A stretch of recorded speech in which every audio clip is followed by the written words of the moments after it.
দেখো বাজার থেকে মাছ কিনেছি, তোমাদের দেখাতে পারিনি তো। দেখো আমি এখন ভাজা করছি, আর মাছের মুড়ো, কাতল মাছের মুড়ো আর পেটির মাছ। যেহেতু আমার মা আসছে সেইভাবে কিন্তু দোকানদারের কাছ থেকে মাছ নিয়ে এসেছি। তো আমি আজকে আলু দিয়ে আর বটবড়ি দিয়ে কিন্তু একটা ঝোল করবো।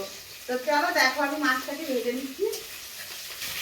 দেখো বন্ধুরা কি সুন্দর করে কিন্তু মাছটাকে ভেজে নিয়েছি, একদম লাল লাল করে, কোনো কথা হবে না। দেখো এই দেখো আমি তুলে দিচ্ছি, কিন্তু দিলেই কিন্তু এই দেখো আলুটা আর বটবড়িটা কিন্তু দিয়ে দেবো।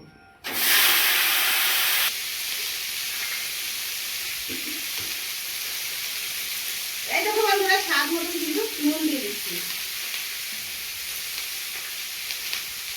আর পরিমাণ মতন কিন্তু এই যে হলুদের গুঁড়ো দিয়ে দিলাম।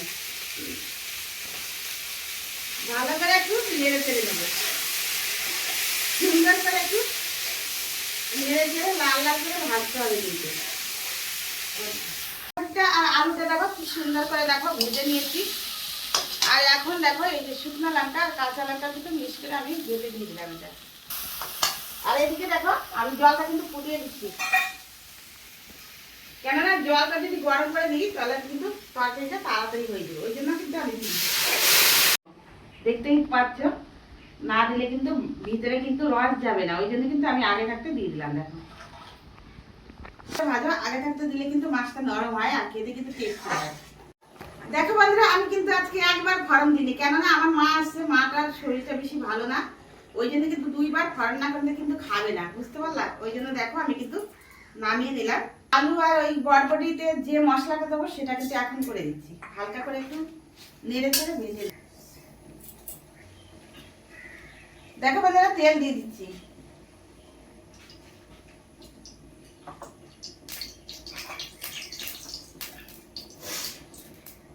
দেখো বন্ধুরা ফড়ন কি কি করছি। একটা পাতা দিয়ে দিচ্ছি তেজপাতা, একটা কিন্তু শুকনো লঙ্কা দিয়ে দিচ্ছি, আমি কিন্তু 5 ফোড়ন, রাঁধুনি, জিরা সব কিছু দিয়ে দিচ্ছি।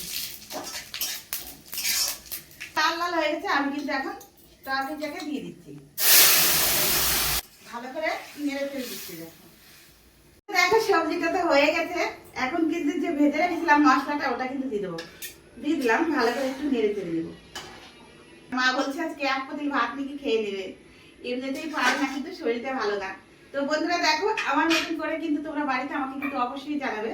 আমি কিন্তু এখন নামিয়ে নিলাম, নামিয়ে নেবো। দেখো